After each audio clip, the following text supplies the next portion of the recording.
میں نہیں, بہت برا ہے, یہ نہیں ہونا چاہیے. اس سے جو مائنورٹیز ہیں, مسلمان ہیں, ان کا انسٹیٹیوشن ہے یہ, اور اس طرح سے اس کو بلڈوز کر کے پارلیمنٹ میں, راجیہ سبھا میں اس کو پاس کرنا, میں سمجھتی ہوں کہ یہ ڈاکہ ڈالنے کے برابر ہے, جو بہت غلط ہے, جو نہیں ہونا چاہیے. مسلمانوں کے خلاف پچھلے 10-11 سال سے جو بی جے پی نے ایک کارروائی شروع کی ہے, اسی کا حصہ ہے. پہلے تو لنچ کرتے تھے, مسجدوں کو توڑتے ہیں, کہیں ان کی دکانیں بند کروا دیتے ہیں.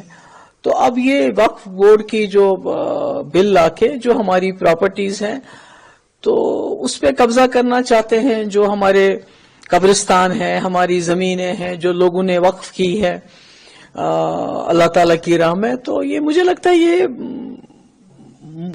مسلمان کو وہ کیا کریں گے, وہ تو برداشت کرتے آئے ہیں پچھلے 10-11 سال سے. مگر میں سمجھتی ہوں ہمارے ملک کے جو ہمارے ہندو بھائی ہیں ان کو سوچنا چاہیے کہ ہمارا ملک ہندوستان پوری دنیا میں بھائی چارے کی وجہ سے جانا جاتا تھا, گنگا جمنا تہذیب کی وجہ سے جانا جاتا تھا, ایک جمہوری نظام کی وجہ سے جانا, یہاں آئین کی پاسداری, سمویدھان کو لوگ فالو کرتے تھے.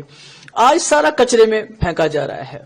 اور آج ہمارا ملک جو ایک آدرش ملک ہوتا تھا, جس کو لوگ دیکھ کے بولتے تھے کتنا خوبصورت ہے, آج ہمارا ملک جو میانمار ہے, جہاں وہ مائنورٹیز کو مسلمانوں کے ساتھ ظلم کرتے ہیں, ان کو نکالتے ہیں, بالکل اسی راہ پہ بی جے پی چل رہی ہے. یہ بھول جاتے ہیں کہ آج بی جے پی کی سرکار ہے, کل ان کی سرکار نہیں ہوگی. یہاں کانگریس نے 1947 سے 50-60 سال راج کیا, اور انہوں نے اس ملک کو سنجو کے رکھا, اکٹھا رکھا.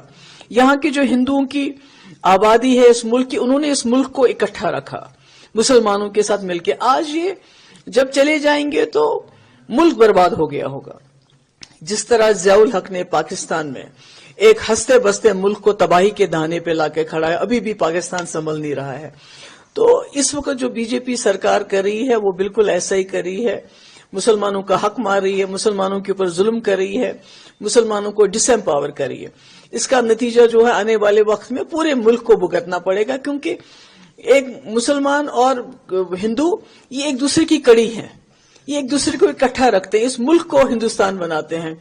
اور میں یہ بھی ساتھ میں کہنا چاہتی ہوں کہ جس طرح سے پورے ملک کے لوگ ابھی ہم کشمیریوں کو تانا دیتے ہیں کہ آپ نے کشمیری پنڈتوں کا خیال نہیں رکھا, آپ نے ان کو وہاں سے نکال دیا, اور ہمیں افسوس ہے, ہمیں شرمندگی بھی ہوتی ہے. تو کہیں ہمارے ملک کے ہندوؤں کو بھی ایک وقت میں شرمندگی نہ ہو کہ ہم نے مسلمانوں کے ساتھ جب ظلم ہو رہا تھا تو ہم تماشا دیکھ رہے تھے. تو مجھے لگتا ہے کہ ہندو لوگوں کو سامنے آ کے یہ جو بی جے پی کی جو کارکردگی ہے, جو مسلمانوں کے خلاف کھڑے ہو گئے ہیں, اس کو روک لگانی چاہیے. محبوبہ جی, آپ کو نہیں لگتا کہ secular party J D you اور ٹی ڈی پی آج ایکسپوز ہو جائے گی؟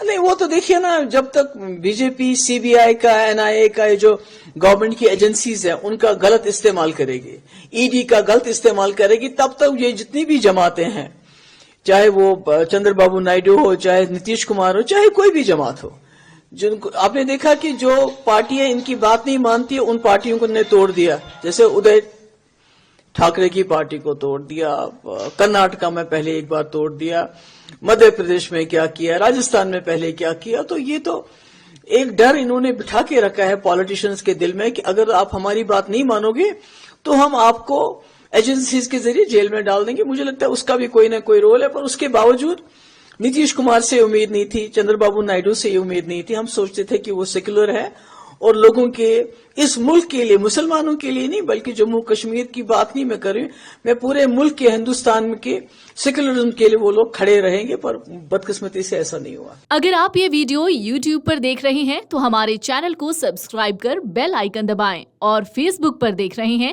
تو ہمارے پیج کو لائک کریں. 8 ملین پلس سبسکرائبر, آپ کے اس بھروسے کے لیے بہت دھنیہ واد.